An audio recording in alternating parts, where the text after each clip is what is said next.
We're beginning a brand new chapter in the book of Esther. We're going to look at chapter 9, verses 1 through 13. And a quick review, because it's been 3 weeks.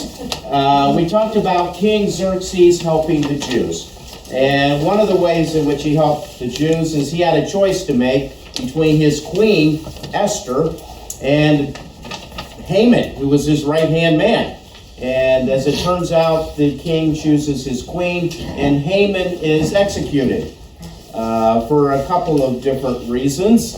But even with Haman gone, Haman's edict, his decree, lives on. And according to that decree, on the 13th day of the 12th month, all the Jewish people would be put to death in the Persian Empire, which in many ways, that would be the end of the Jewish people. And God's plan for the Jewish people would become null and void. At that point, Jesus had not come. And if there are no Jewish people left, then there's no Jewish woman to give birth to the Messiah. So this was a huge issue for the Jewish people. And Haman, even though he's dead, his edict lives on. And according to Persian law, once the king signs a law, an edict, you can't change it. You can't just say, we're eliminating that law. It's not that it can become null and void. The king can't even veto his own law. That law has to be carried out. And so now comes the challenge. What are you going to do when you've got this edict that says all the Jews will die? And King Xerxes, which is a very interesting character, really doesn't offer any advice other than saying to Mordecai, write whatever you want, and here's my signet ring, just stamp it, and whatever you write will become law.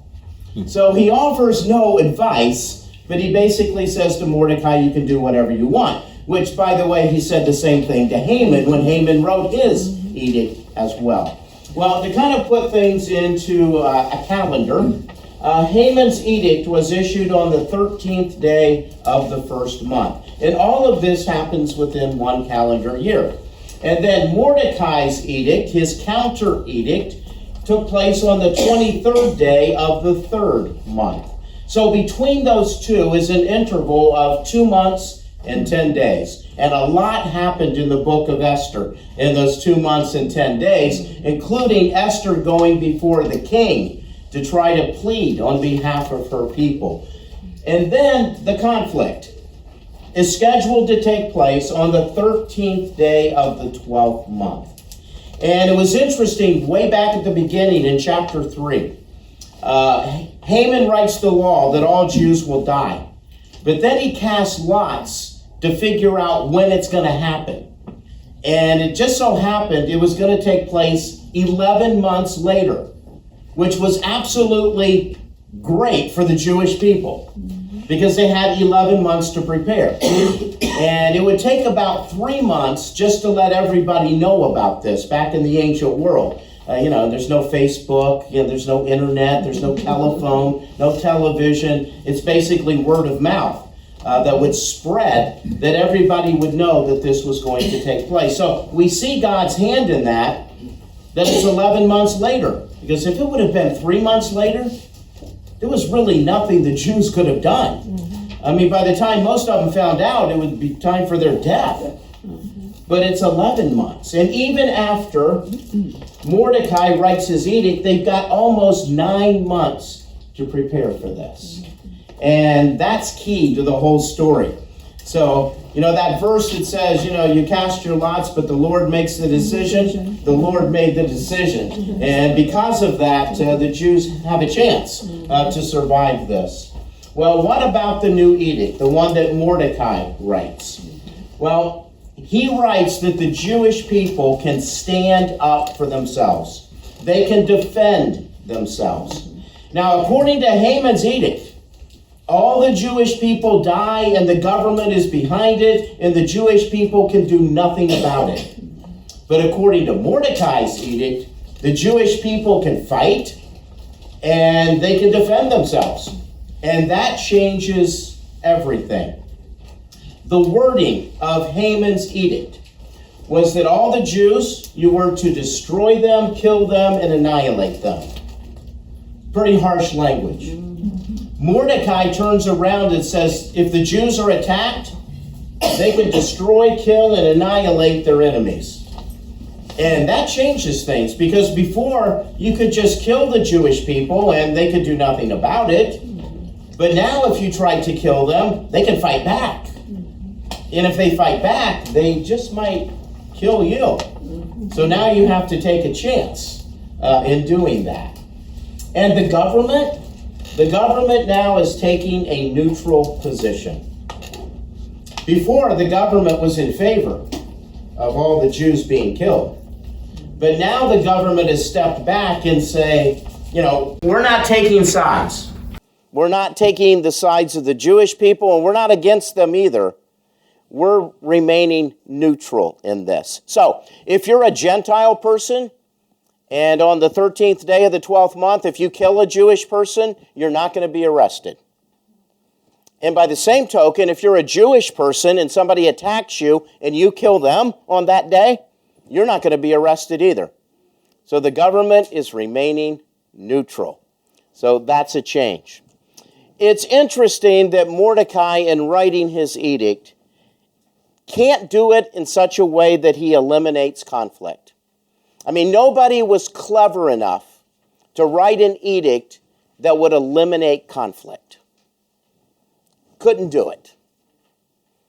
I'm not sure if there was one. So if you've got like 5 hours one day with nothing to do, see if you can figure this out. Write an edict that would override what Haman wrote so that nobody dies. That would be quite a challenge. But it does equal the playing field. Because now the people are thinking, well, before, if I killed the Jewish people, the government was on my side, they're not going to prosecute me, and the Jewish people really can do nothing about it. But now they can fight back. So do I want to attack them, or do I just want to let this day go by and move on to tomorrow, and we'll resume like it was yesterday, In other words, I'm not going to get involved. I'm going to remain neutral. I'm not going to try to attack any Jewish person, and they're not going to attack me, and then we can resume our relationship when all of this is over. So that's the plan. And the Jewish people have 9 months to get ready. So the new section in chapter 9 is the Jews' victorious conflict, which by saying that, I just gave away what's going to happen, but I think you knew what was going to happen anyways. So 9 months later, we are finally at the 12th month in the 13th day. That moment has finally arrived. It's kind of like waiting for Christmas if you're looking forward to it, or if it's kind of like waiting for a dental appointment for a root canal if you're not looking forward to it. But that day is finally going to arrive. And on that day, 2 conflicting edicts become law. Haman's and Mordecai's. And some people are going to follow Haman's edict, and they're going to attack the Jewish people. And the Jewish people are going to follow Mordecai's law, and they're going to be ready. They're going to be very ready for this. So conflict is going to happen, but by having the 2 laws, some of the conflict will be toned down. Some people are going to decide to remain neutral and not get involved. And so the amount of killing will be less because of that. So the Jews are getting ready for the conflict. They know it's coming. They know that conflict is inevitable.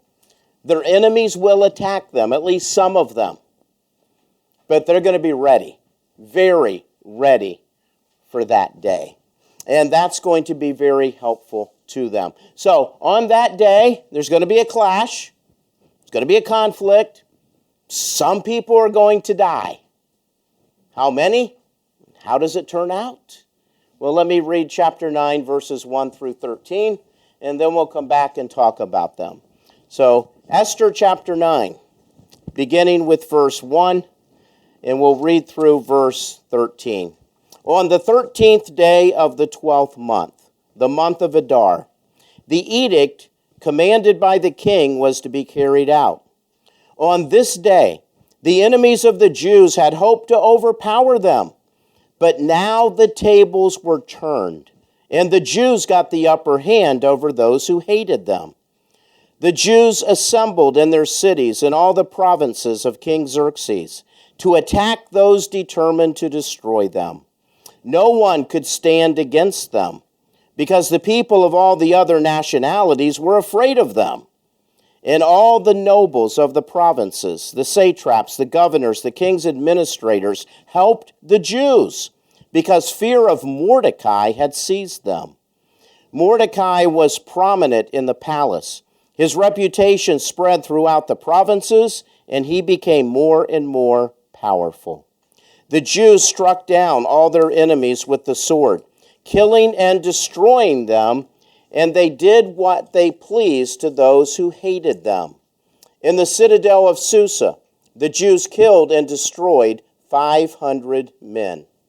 They also killed Parshandatha, Dalphon, Aspatha, Poratha, Adaoya, Aridatha, Parmashta, Arasai, Aradai, and Visatha, the 10 sons of Haman, son of Hammedatha, the enemy of the Jews. But they did not lay their hands on the plunder. The number of those killed in the citadel of Susa was reported to the king that same day.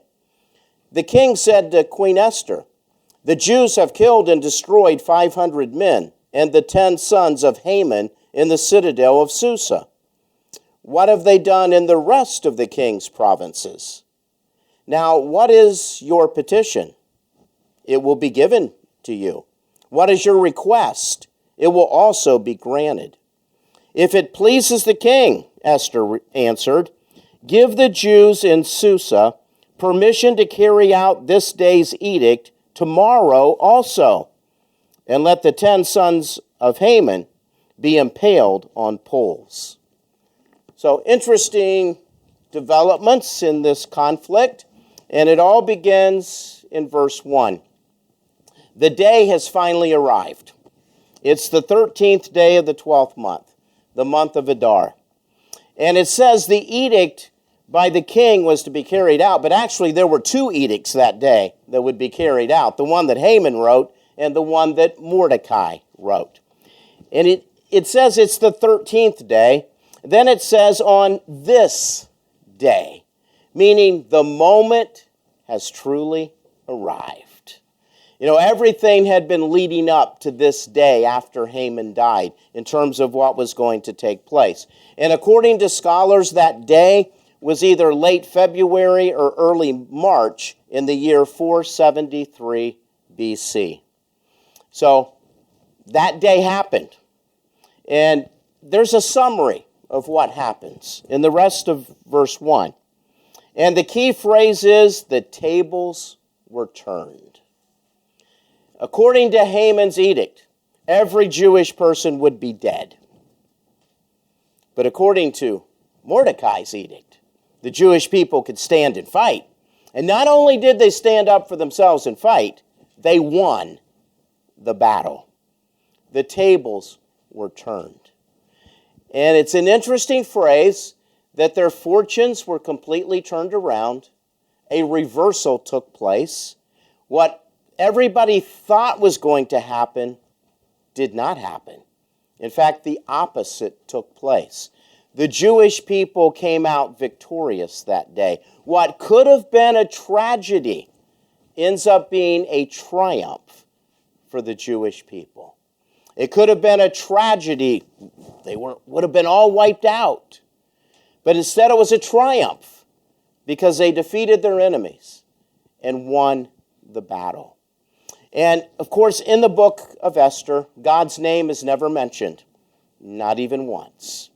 But we see an example of God working behind the scenes. God had turned the tables.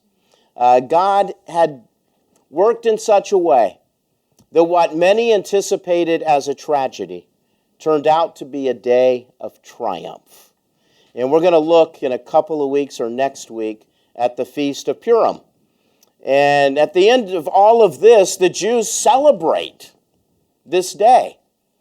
I mean, it was supposed to have been a mass funeral service, but instead it turns into a day of celebration because God got involved. God's still doing that. God's still taking moments that look like tragedy and turning them into days of triumph. God still has the ability to take a bad situation and bring something good out of it. And we are very blessed that he is able to do that. Because we all go through those moments in life when we go, everything's against me. Nothing's going my way. This is horrible. What do I do? And God finds a way out of what looks like a tragedy to bring a triumph. And his hand is all over what's taking place. Well, when we get to this idea that the tables were turned and the Jewish people got the upper hand on those who hated them. There's this principle in the Old Testament that those who try to attack the Jews will themselves be attacked. That those who try to destroy the Jews will themselves be destroyed. And there's actually a verse that pretty much says that. And it's Jeremiah chapter 30, verse 16. And God is talking to the people of Israel, and he says, "But all who devour you will be devoured. All your enemies will go into exile. Those who plunder you will be plundered, and all who make spoil of you I will despoil." Haman had this decree to destroy the Jewish people. What happens to Haman? He gets destroyed. And we're going to find out in later verses, his 10 sons will receive the same fate. So the man who tried to destroy the Jewish people ended up destroying himself and his entire family. So again, God is involved in all of this, even though he's not mentioned in the book of Esther. It says the Jews assembled in their cities, and the word assembled means they got ready for battle. They took up their battle positions. They just didn't gather to hang out. They gathered to take up battle positions. They were absolutely ready for this day. So they take up their battle positions in all their cities, in all the provinces of King Xerxes, to attack those determined to destroy them. And we find out in this verse, there's some contrasting attitudes between the Jewish people and their enemies. Things have changed. The Jewish people are absolutely ready. And they're basically saying, bring it on. Because we've prepared for this. And we are ready for this. But their enemies, well, their enemies are now afraid of them. Fear has come over them. And perhaps even God was involved in that, bringing fear of the Jews upon their enemies in order to save their lives. And the result of all of that is no one could stand against them. And that doesn't mean that nobody attacked them. It means that nobody prevailed against them. So because the Jewish people were ready, because their enemies were scared, the Jewish people prevailed in this battle. And that happens a lot in life. If you approach something going, okay, this is going to be tough, but I'm going to overcome it. Like a final exam. If you can think back to those years. Okay, I don't want to take a final exam, but I have to. So I'm going to be ready for this thing. And I'm going to conquer this thing. And chances are you did. Other people go, oh, this is going to be the hardest test of my life. I'm going to fail. And guess what? They probably did. Your mindset makes all the difference. And the Jewish people are prepared. Their enemies are afraid. And if you just knew that, you could probably predict who's going to win. The one who's prepared, not the one who's afraid. It goes on to tell us why they were afraid. The nobles, the satraps, the governors, the king's administrators, all the king's officials helped the Jews because fear of Mordecai had seized them. You see, when Haman wrote his edict, he was the king's right-hand man. And everybody was thinking, oh, we got to do what Haman says. You know, Haman's the king's right-hand man. We want to make him happy. And we've got this nice position in the government. And so we got to play along. And whatever Haman wants, we're going to do because Haman is the king's right-hand man. But the king has a new right-hand man. It's Mordecai. And he's a Jew. In fact, Mordecai, when he's identified in this book, it's usually Mordecai the Jew. So everybody knows Mordecai's Jewish. And so do all the king's officials. And they're thinking, okay, if we help the Jews, Mordecai's going to find out that we helped the Jews. And Mordecai will do something nice for us. And we may get a promotion out of this. But if we go against the Jews and Mordecai finds out about it, we could lose our nice job or we could lose our life because of that. So God had flipped public opinion. Public opinion was now in favor of the Jewish people, not against them. Now, when 11 months ago, when Haman wrote the edict, public opinion was against the Jewish people. But it flipped just at the right time, so that fear of Mordecai changed what these people were going to do. Mordecai. You know, at one point in this book, Haman was going to go to the king and asked for Mordecai to be executed and impaled on the post that he built. Mordecai overcame that. Mordecai faced difficulty, he faced death, and he won. He triumphed over that. And now he's enjoying the glory days. He's enjoying the blessings. He has a prominent position in the palace. Oh, yeah. He's second to the king. He's got the king's signet ring. His reputation is spreading, and people know about him, and he's becoming more and more powerful. So what God is about to do for the Jewish people, he's already done for Mordecai. Because at one point it looks like Mordecai's going to die. Not anymore. He's got a prominent position with the king. Well, it goes on to talk about the fact that the Jews are going to rally in this conflict. They know it's coming, they're ready for it, and they're going to be able to win, and they're going to have this new experience of victory, and they want to pass on their story to future generations. Now, the conflict is going to take place in two places. One is in Susa. This is the citadel of Susa. This is where King Xerxes is. This is where Queen Esther is. This is where Mordecai is. And because of that, the writer devotes 11 verses to talking about the conflict in Susa. There's also conflict in the other 126 provinces spread throughout the Persian Empire. And if you've ever seen a map of the Persian Empire, it's huge. This is a huge empire. So this edict, both of them, will take place on the same day throughout the Persian Empire. But we're going to find out most about what happens in Susa because, well, that's where Mordecai and Esther are. So we find out that the Jews struck down all their enemies with the sword. So it tells us a little bit about this conflict. And conflict back in the ancient world was sword to sword. I have a sword, my enemy has a sword, and we're going to fight. One of us is going to win, and one of us is going to die. That's kind of how it worked. You know, today warfare is a little bit different.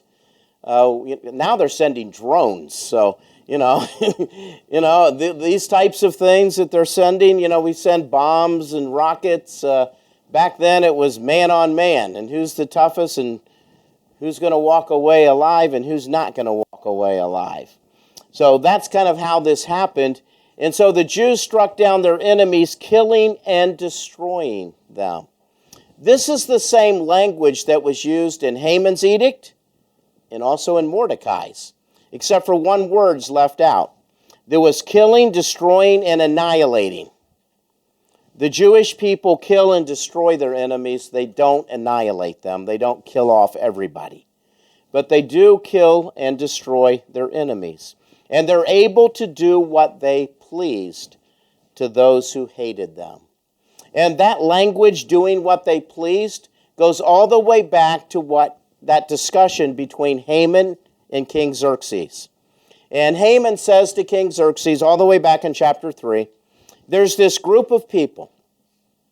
They pay no attention to your laws. They disrespect you. They disrespect me. And they have their own customs, and their own customs are really strange, and they're not playing along.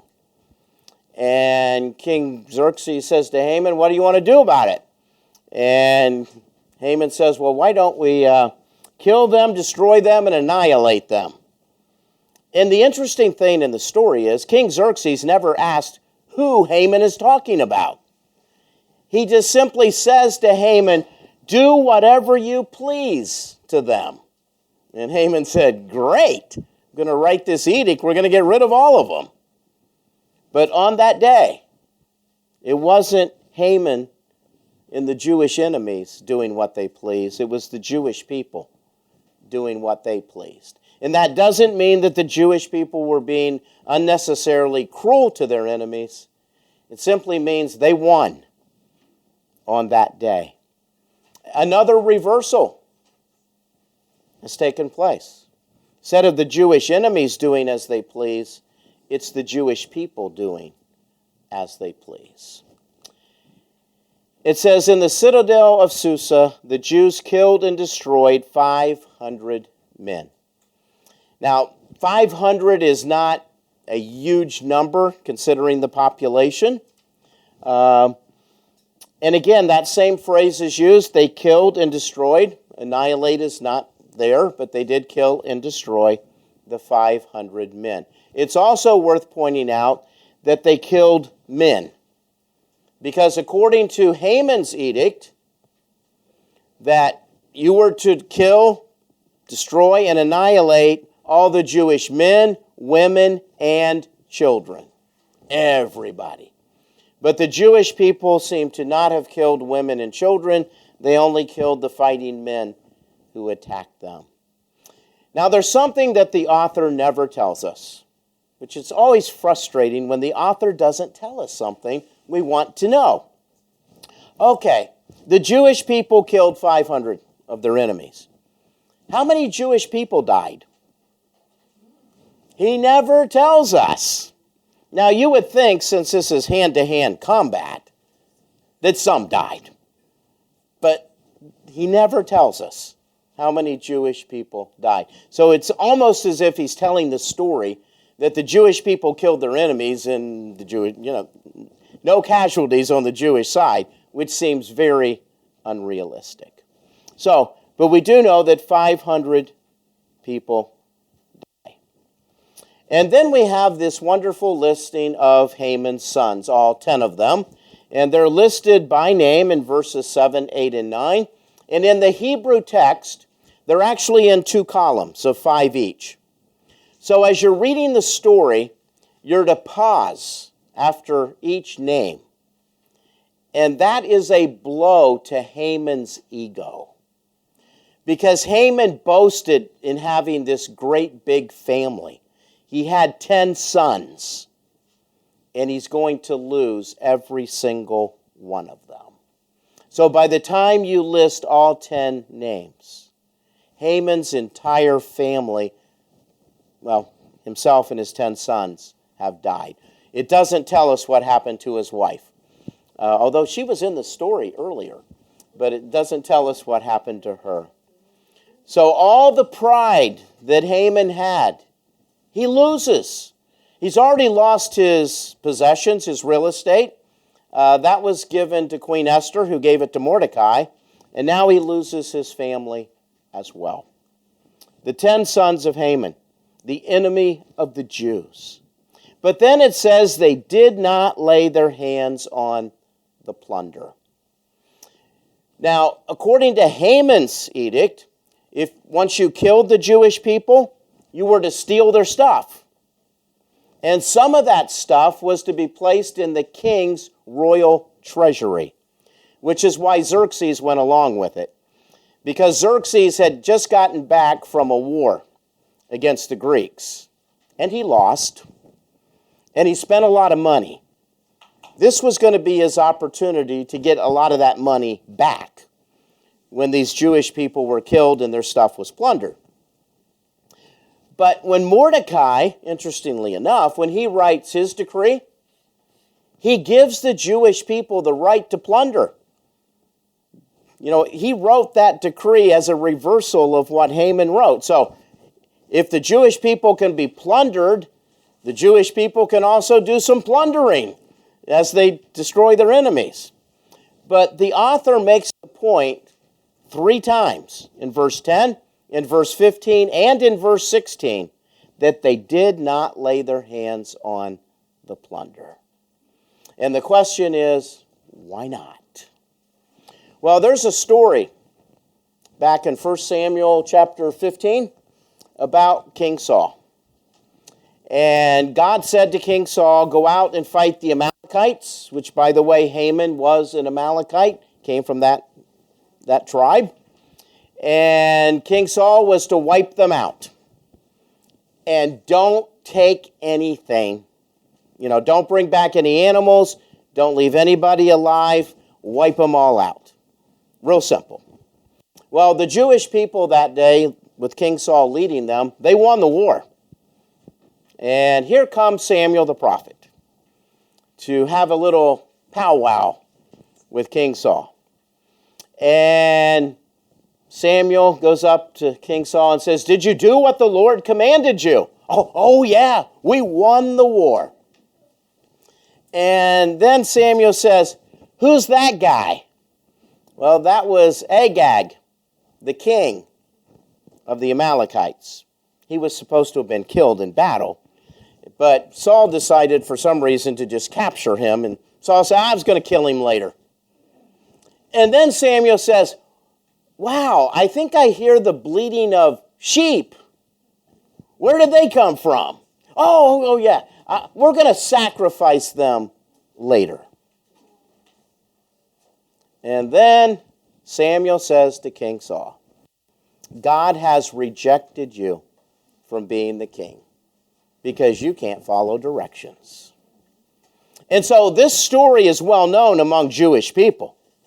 So here is the Jewish people fighting off probably a lot of Amalekites who had attacked them because Haman convinced them. And they're thinking, don't touch the plunder. Because Saul took the plunder and God rejected him, so don't take it. And they don't. Then we have this interesting discussion of what happens back at the palace. So King Xerxes, he's not involved in this. And he's married to a Jewish woman, Esther. So I'm sure they're in the palace that day with extra guards to make sure nothing happens to the queen. So they're taking kind of a neutral, safe position. And somebody at the end of the day comes up to Xerxes and says, let me tell you what took place today. So the number of those killed in the citadel of Susa was reported to the king that same day. So there's no delay. The king knows what happened by the end of the day. So the king's going to have a conversation about what has taken place. And it's interesting that he has this conversation with Queen Esther. And as we're reading this, we're going, no. This is a discussion about a war. And as a king, you don't have that discussion with the queen. You have that discussion with your military leader, or Mordecai would be the most likely person that the king would have this discussion with. But he doesn't have that discussion with Mordecai. He has the discussion with Queen Esther, which back then for a king to involve, the queen, the woman, the wife in military issues, that was a little unusual. It wasn't the norm to take place. It was the king who worried about the war, and, the queen doesn't even need to know about those things. But she does on this day. And the Jews are killed and destroyed. There's those same terms again, killed and destroyed. Not annihilate, but killed and destroyed. 500 men and the 10 sons of Haman in the citadel of Susa. So yes, we now know that King Xerxes knows what we know in terms of what took place. Then he asks this interesting question, what have they done in the rest of the king's provinces? And the answer to that question is, he doesn't know. And there's no way to know that quickly. Now in Susa, he could find out what went down that day. But the Persian Empire is huge. And there were no computers. Now if there were computers, he would have known the answer to that question. Because he would have had, an official in all the provinces who would have gone on their computer and sent him an email telling him what had taken place.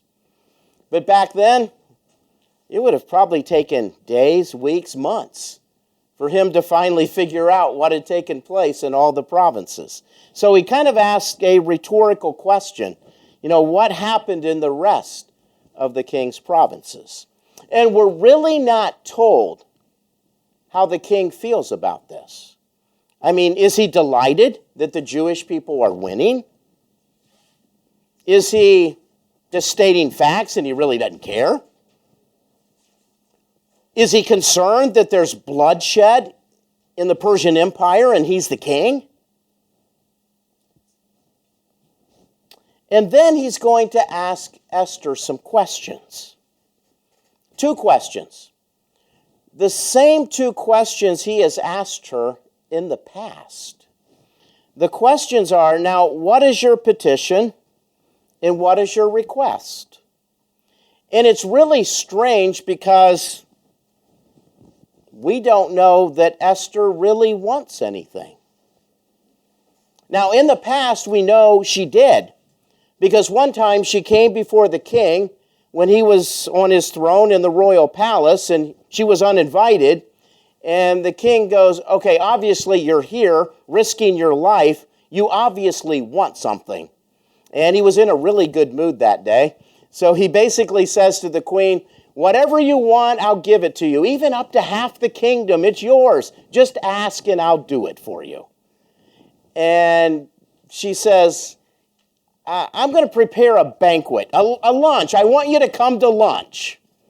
And bring Haman with you, by the way. So they go to lunch, and again, the questions are asked. And Esther says, well, how about lunch tomorrow? I'll answer your question after lunch tomorrow. And eventually, after the second banquet, she answers the question. But those were tense moments. This doesn't seem to be as intense. This seems to be the king and the queen having a nice little conversation. And the king says to the queen, what is your petition and what is your request? And we would think the queen would say, I don't want anything. I'm happy that the Jewish people have gotten revenge on their enemies, but I don't want anything. But the interesting thing is, she does want something. And what she wants is a little shocking. If it pleases the king, and obviously, before you answer the question, you have to flatter the king. But even the flattery is kind of toned down. If it pleases the king, if it makes you happy, because king, everybody wants you to be happy. But she doesn't go overboard. Now, in chapter 7, she goes overboard. I mean, she really lays on the flattery thick. But this, again, seems to be a more common conversation. If it pleases the king, give the Jews in Susa permission to carry out this day's edict tomorrow also. Really? Wait a second. I thought the deal was the Jewish people have the right to defend themselves. Well, nobody's going to attack them tomorrow because it's a one-day deal. I mean, if somebody attacks the Jewish people on the 14th day of the 12th month, they can be arrested. This was a one-day deal. But she wants it to go on for another day. Does that mean that the Jewish people have some enemies they simply want to get rid of? And that they will go on the offensive the next day? Is that what she's asking? And why would a queen ever ask for that? I mean, there's a lot of Jewish and Christian commentators going, what's up with Esther? You know, this is not what we expect out of her. I mean, who is she anyways? And who has she become? And it raises a lot of troubling questions because normally when we tell the story, it's nice, sweet Esther. Now it's don't get on Esther's bad side. And also she wants Haman's 10 sons to be impaled on poles. Which, that was common practice. But for a woman to ask that was very unusual back in ancient times. So, interesting how this goes down. So what are the Jewish people really wanting to do the next day? Which, by the way, it only will take place in Susa. Because the king can issue an edict that morning in Susa, because he's there, that this war and battle and conflict will continue for one more day. But he can't extend it to the other provinces because he can't even get the information out there. I mean, it takes about 3 months to cover the entire Persian Empire. So this will be a conflict that's going to continue in Susa for one more day, but it will end in the other provinces. Now, if Mordecai would have asked for those things, we would go, no big deal.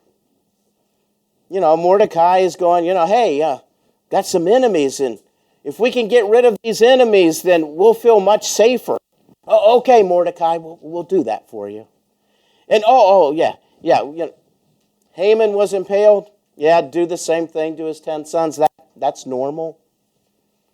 But for the queen, for a woman to suggest this, very unusual in ancient times. But that's what she asked for. Which, impaling people, it happened to King Saul and his sons when they battled the Philistines. They lost that day. And once they were killed, somebody found their bodies and displayed them on a wall. So it was just kind of common practice to do that. I mean, today we think that's very barbaric to do such a thing, but back in ancient times it was rather common. So when you go to war, you better not lose. Well, we're going to stop there and pick up the rest of the story next week. A reversal took place. What could have been an absolute tragedy, the end of the Jewish people, ends up with the Jewish people winning. In fact, winning so much they want to continue the next day. It all flipped around. And often in our circumstances, we can get so caught up in the negativity of our circumstances that we can't see outside of them. I mean, it's like they own us and we're caught and we can't see anything good ever happening. But keep the faith. Keep trusting. Keep praying. Keep believing. Because God can take what looks like a tragedy and turn it into a triumph. He's able to do that. Well, let's pray. Heavenly Father, we thank you for this story. We thank you that you were there intervening on behalf of your people, because you had made some promises to the Jewish people. And if they all got wiped out, all of your promises would have become null and void.